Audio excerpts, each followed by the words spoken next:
Se presenta la relatoría de lo ocurrido en la mesa número 3, a cargo de la compañera y colega Yanina Castro. Buenas tardes, a mí me corresponde plantearle la relatoría de la mesa 3, Crisis del Estado Nacional, en la cual participaron como panelistas Ricardo Herrera, Briseida Ayar, Gersan Joseph, Bernal Castillo y Marina Abrego. Todos los panelistas resaltaron la necesidad de plantear respuesta a la crisis política que enfrenta la sociedad panameña, así como trazar los caminos hacia la independencia, la soberanía y la autodeterminación de la nación. Como primer punto, podemos destacar que la transparencia es el inicio de un camino largo para lograr una democracia participativa. Entenderla dentro de un contexto natural, por supuesto que va a ser complejo y difícil, porque nos encontramos ante una democracia de desconfianza, donde casi el 90% de los ciudadanos afirman que no están de acuerdo con la democracia que se implementa en nuestro país y que no se cuenta con la capacidad para que los ciudadanos puedan participar en el orden público. Segundo, el deterioro existente entre la relación de la clase política y la ciudadanía se debe al descontexto que existe hacia ese sector que representa el poder público, que no es capaz de escuchar ni entender las aspiraciones de sus representados. Es necesario que la ciudadanía, la academia y las organizaciones de la sociedad civil trabajen coordinada y cohesionadamente en la construcción de valores nacionales y poder combatir eficazmente la corrupción.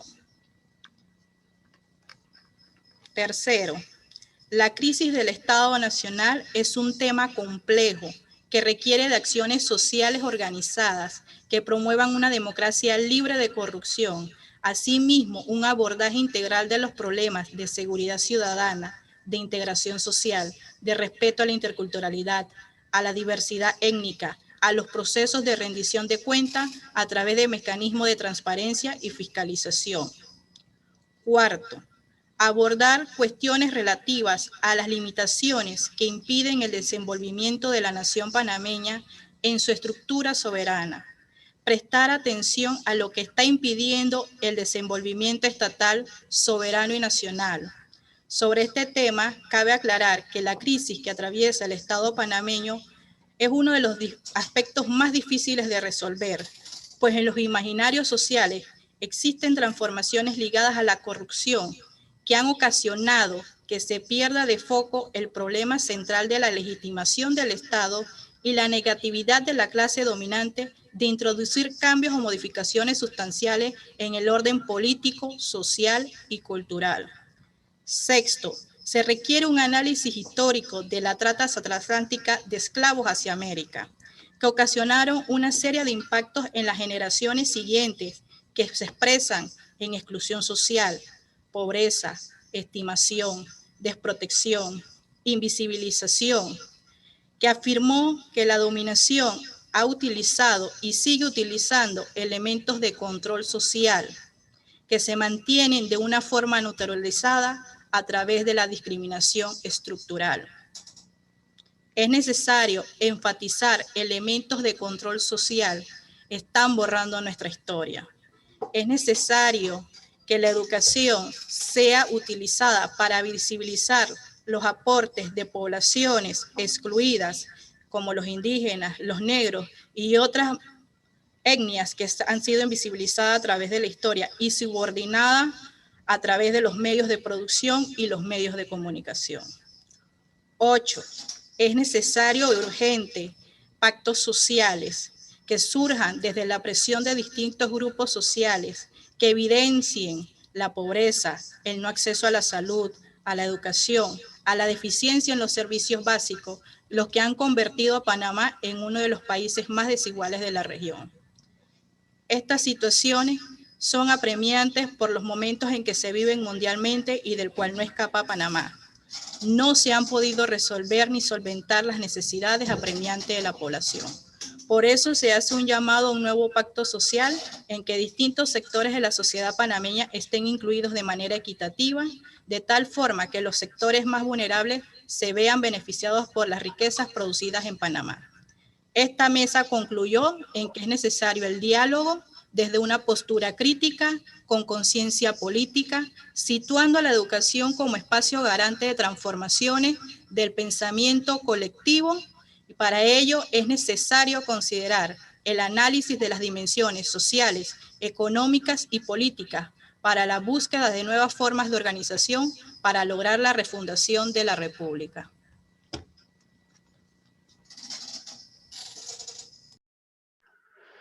Muy bien, profesora Yanina, luego de la relatoría de la mesa 3, también muy polémica, pero muy fértil a la vez.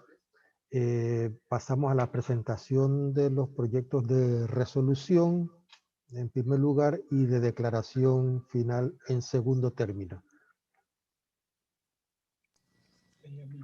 Foro Social Panamá, resolución número 1.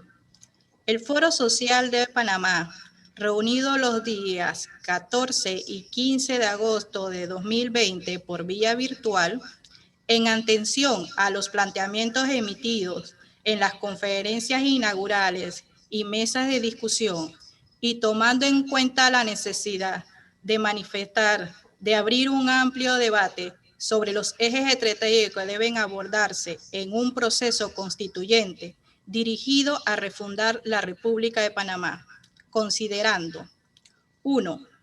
Que el modelo de dirección, gestión y desarrollo que ha dominado al Istmo durante los últimos 500 años, es decir, el llamado transitismo, está todavía con sus raíces madres clavadas en el suelo profundo del país y sus brazos extendidos hacia todos los ámbitos del orden social, económico, político, cultural y ambiental. 2. Que el neoliberalismo como modalidad en este caso es sencillamente la variante contemporánea. Es el que ha acelerado su condición terminal exigiendo la refundación de la República, porque ha llevado el modelo histórico transitista a su agotamiento irreversible, condicionando por la liquidación del Estado bicéfalo dominado por el poder extranjero colonial y la implantación de nuestra soberanía sobre todo el territorio nacional en el año 2000. 3. Que la nación que nace de este proceso histórico está exigiendo su consolidación y reclama nuevas bases para cumplir el ejercicio pleno de la autodeterminación, la independencia y el desarrollo integral de la sociedad panameña. 4. Que estos hechos han abierto una etapa de transición hacia cambios internos profundos que hasta el presente los estamentos del poder económico y político no han demostrado capacidad alguna para liderarla y menos aún intenciones de afrontarla con una visión de nación. 5.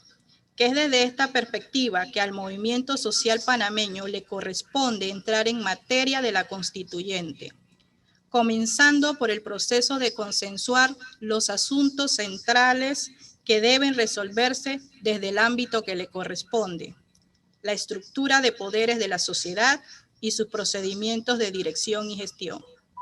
6. Que en esta dirección se han identificado algunos ejes fundamentales que deben ser considerados en las sucesivas discusiones de bases ciudadanas, en forma de consulta directa que permitan trazar bajo consenso la plataforma de los cambios constitucionales que están por formularse. Resuelve: 1. Someter a discusión en el seno de la sociedad panameña los siguientes 10 temas fundamentales con miras a generar los consensos correspondientes que sirvan de base para la refundación de la República. A. Sobre el carácter irrenunciable de la nación. ¿A qué aspiramos? ¿Queremos una república libre, soberana, independiente, plurinacional, pluricultural, plurilingüe? ¿Declaramos el derecho pleno a la autodeterminación de la nación panameña, con el pueblo como único garante de la integridad soberana en su territorio? Advertimos que declarar el derecho pleno a la autodeterminación de la nación, hecho que es la carne viva del ejercicio soberano, tiene connotaciones particulares en el modelo de gestión del país. ¿Queremos un gobierno laico, democrático, representativo, participativo e inclusivo? Son conceptos que necesitan digerirse uno por uno a través del diálogo y consensuarse. B. La neutralidad de la vía interoceánica. ¿Cuál es el problema? La vía interoceánica de tránsito del canal está amparada por el principio de la neutralidad ante los conflictos internacionales. Pero la obra es hoy panameña, pertenece al Estado panameño, aunque bajo el paraguas neocolonial de un Estado extranjero, beligerante en la arena mundial, y opera desde el territorio nacional, siendo todo el país su retaguardia vital y zona de interacción directa, factores que sustentan una gran contradicción. Una guerra en la que el canal es neutral, pero el país soporte no lo es. Puede necesitar, por la razón que sea, el territorio como retaguardia a favor de una de las partes en conflicto, lo cual expone de hecho al complejo como blanco de afectación y ya no sería la obra neutral. Dentro del marco de la multipolaridad global y de los intereses geopolíticos que afloran actualmente, hay también el asunto clave de sí, por derivación del Tratado Permanente, todo enemigo de los Estados Unidos, que tiene la defensa estratégica de la neutralidad en sus manos, además de privilegios de tránsito en sus naves de guerra. ¿Se hará un enemigo forzoso de la nación?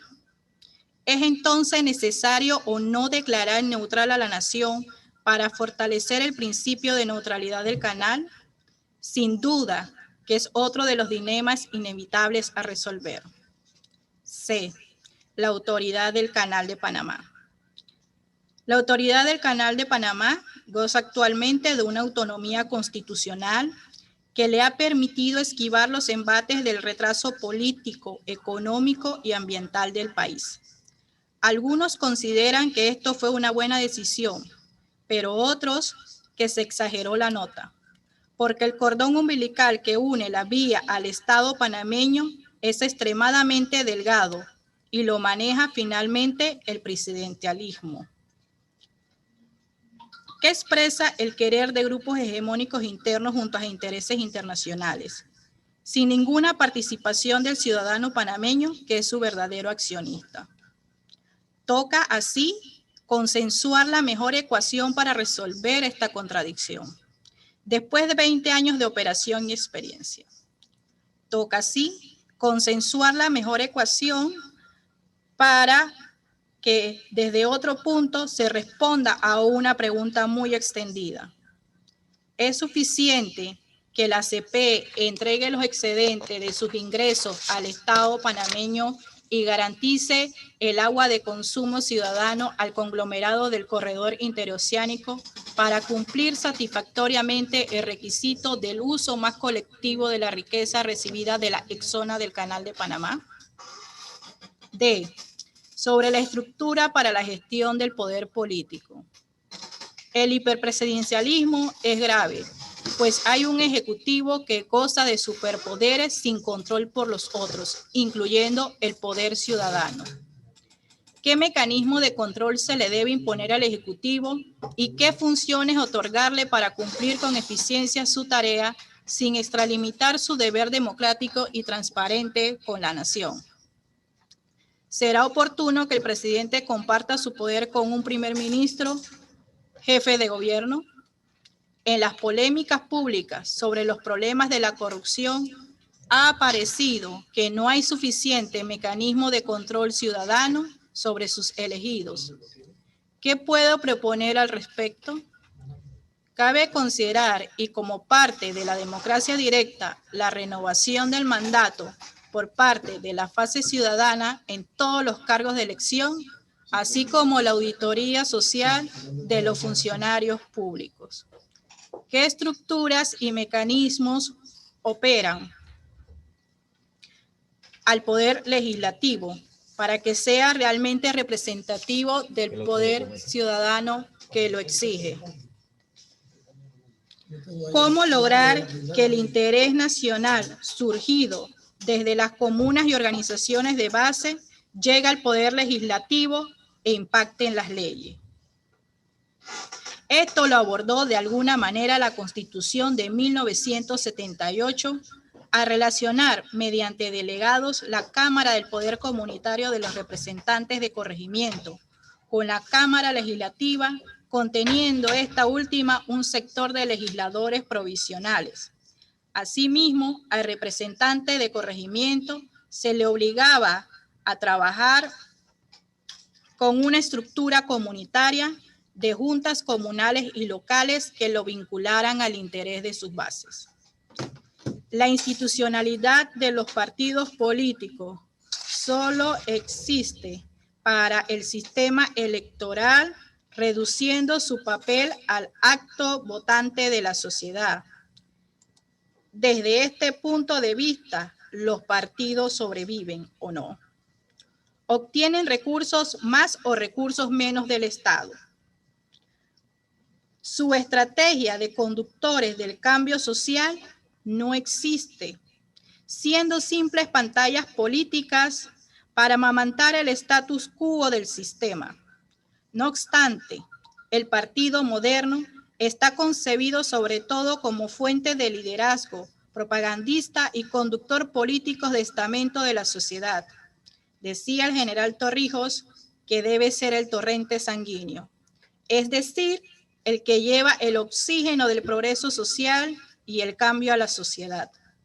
Este asunto hay que discutirlo en profundidad. Por ejemplo, si pueden existir partidos políticos legales sin que necesariamente tengan que ser electoreros, sino porque cumplen con el precepto de ser orientadores ideológico-políticos y forjadores de consenso de importantes estamentos sociales, lo que habría entonces que reglamentar. Régimen social, educación, cultura, salud, trabajo, vivienda, familia.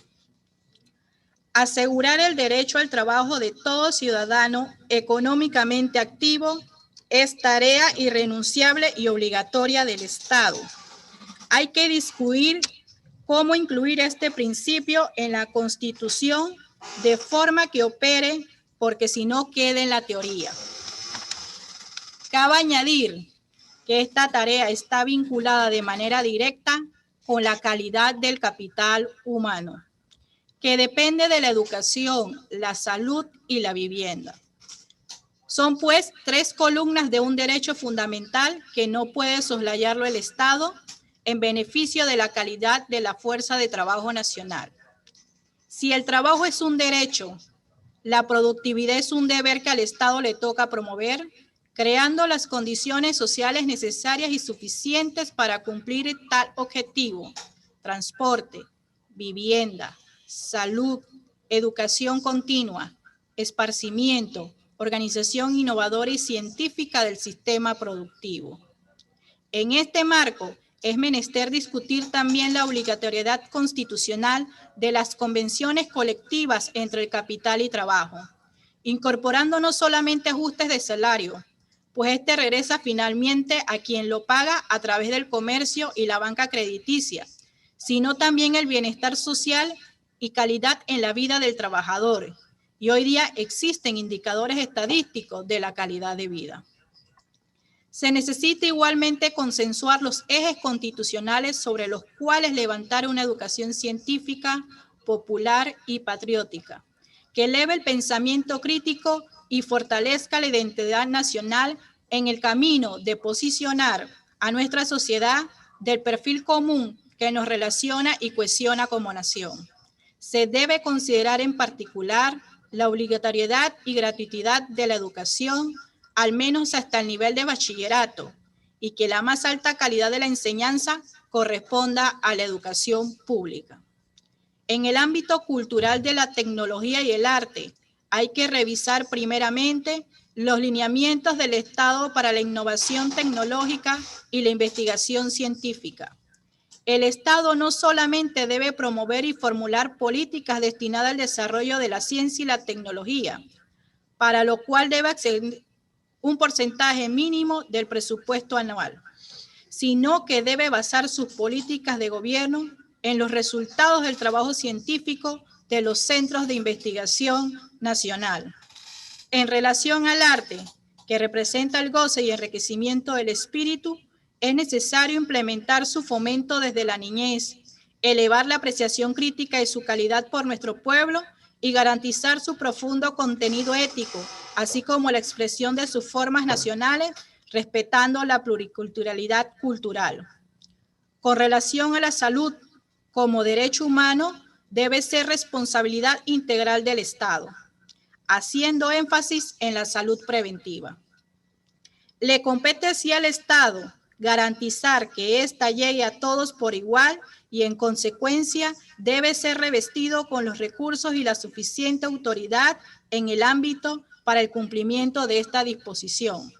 En el mismo marco, se tiene que discutir el régimen de la Caja del Seguro Social y su autonomía constitucional o no, toda vez que es el asalariado nacional su contribuyente directo.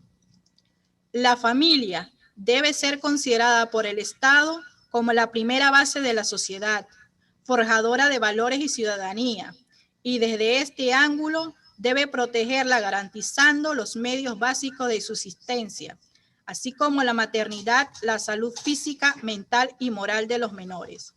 Bajo estas premisas, cabe manifestar que la Carta de 1972 contenía el concepto de los centros especializados de párvulos para atender a los hijos de trabajadores y servidores públicos, mientras la actual deja estos a la solicitud voluntaria o no de padres y tutores. Hay que regresar a la obligatoriedad del Estado en la institucionalización de tales centros de educación.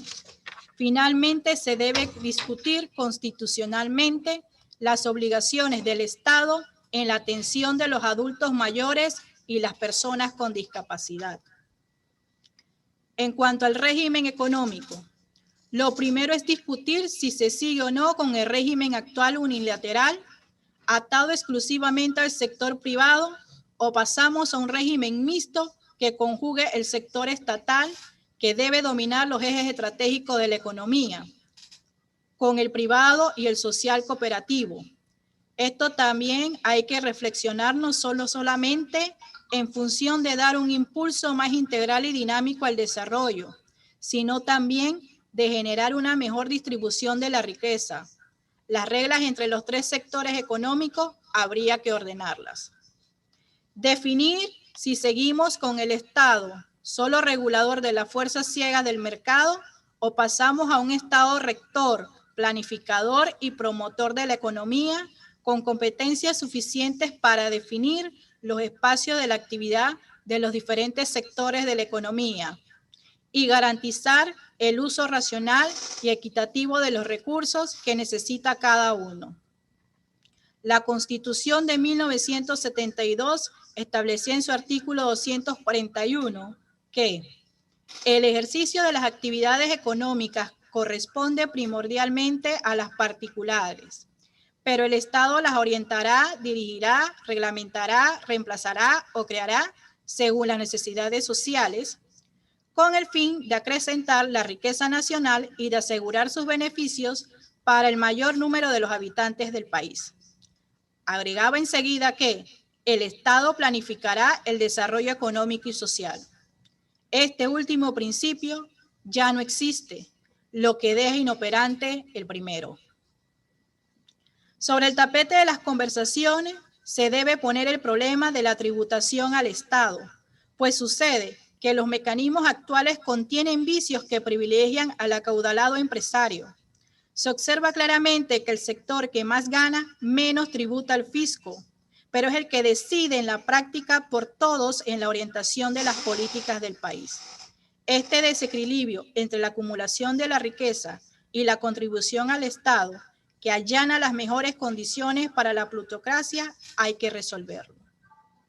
A la discusión debe entrar la regulación de las tendencias monopólicas de la economía, que son reales en la actualidad, además de las distorsiones en las cadenas de valores que promueven la desigualdad y destruyen al productor.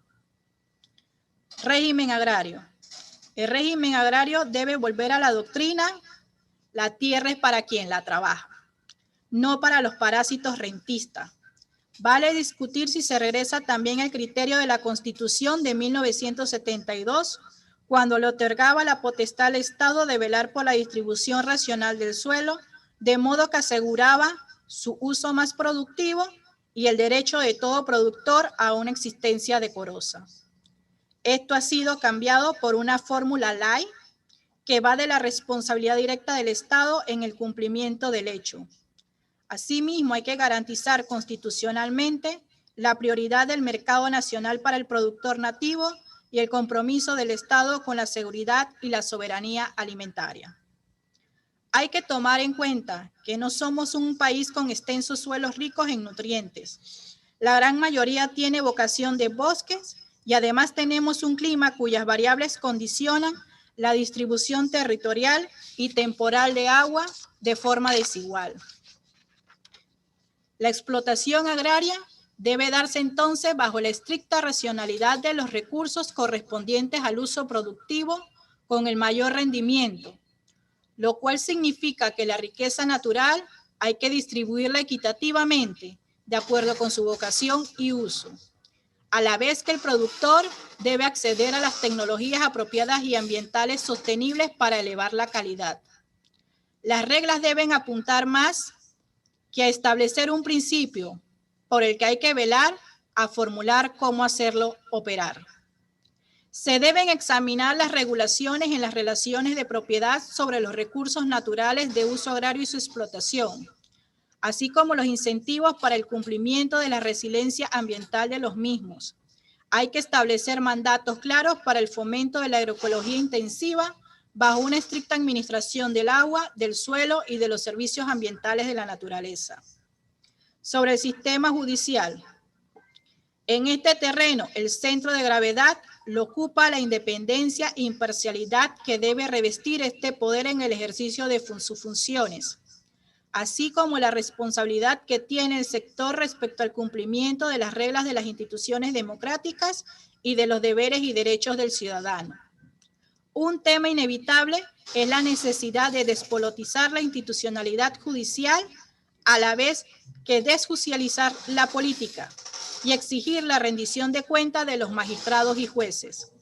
El otro aspecto insoslayable son los procedimientos democráticos para el nombramiento de los dignatarios de las diferentes instancias, de manera que no sean manipulados por intereses económicos o políticos. La defensa nacional. Bien es sabido que mediante un acto legislativo de la posinvasión en 1989 se modificó la Carta Constitucional de 1983, eliminando la preparación y disponibilidad de unidades permanentes del Estado destinado a la defensa nacional. Sin embargo, esta función se ha venido cumpliendo de hecho, porque es utópico borrar de las obligaciones del Estado una responsabilidad que le es inherente a toda nación. Lo que ha sucedido en todos estos años es que la misma ha sido repartida entre los Estados Unidos, encargado de la tarea estratégica de aire, mar e inteligencia, y el Estado Nacional ocupado de los asuntos tácticos de la defensa territorial de frontera, la vía interoceánica, actividad implementada por un cuerpo más bien contrainsurgente, mitad policía, mitad militar. Para esto, el pie de fuerza extranjero utiliza las bases del componente nacional, que al igual que otras acciones que se ejecutan en el territorio, opera mediante acuerdos, convenios y canjes de notas suscritos con los gobiernos de turno, pero desconocida en gran parte de la ciudadanía panameña. Este problema hay que discutirlo porque responde al ejercicio de la soberanía ganada. Es incontestable que si queremos asumir la defensa de la nación y la garantía de la neutralidad del país sin injerencias foráneas, como debe responder a toda república independiente, hay que resolver la existencia de un pie de fuerza nacional con patrones de una doctrina propia que respete las reglas democráticas, afirme la soberanía nacional, asegure nuestra integridad de nación y elimine las potenciales amenazas debidas a conflictos que no nos pertenecen. Régimen ecológico. Panamá es un país privilegiado en recursos naturales con una amplia biodiversidad y recursa hídrica valorada altamente en el mundo. Sin embargo, esta misma riqueza, por la zona geográfica de ubicación y su régimen climático, así como por la conformación orográfica del istmo, tiene grandes vulnerabilidades. Esto nos debe llevar a ser cuidadosos en el manejo del patrimonio natural de la nación, más cuando somos puente a través de corredores biológicos de los flujos de especies entre el norte y el sur continental. En los últimos años, el uso de los recursos naturales con fines de mercado ha tenido un ascenso vertiginoso y durante los últimos 20 años, muchos de estos han sido explotados claramente en tanto que bienes y servicios ecológicos, transformándose de hecho en capital natural y por tanto en parte indiscutible de la contabilidad nacional, independientemente del tratamiento que se le haya dado en el mercado. Estos, sin embargo, no están reconocidos formalmente como parte del potencial económico de la nación, componente del poder nacional, y en consecuencia tampoco han sido regulados. Es un tema importante de discusión y análisis a ser recogido en el régimen constitucional, al igual que el extractivismo neocolonial, porque por estas falencias el país está perdiendo recursos de poder invaluables. Otro punto de discusión constitucional concierne a uno de los objetivos de desarrollo sostenible acordados por la ONU en 2015 y que tienen gran relevancia para el país. Es el objetivo 11, ciudades y comunidades sostenibles, destinado a la gestión de los espacios urbanos inclusivos, seguros, resilientes y sostenibles. Esto es parte fundamental de la calidad de vida humana y se admite como un derecho ciudadano, la mayoría de las veces esquivados por las leyes. Actualmente no está contemplado en la Carta Fundamental y es de obligatoriedad para todo Estado. Debe ser dialogado como punto importante de la agenda. Dado en la ciudad de Panamá a los 15 días del mes de agosto de 2020. Muy bien, muchas gracias a la compañera y colega Yanina Castro.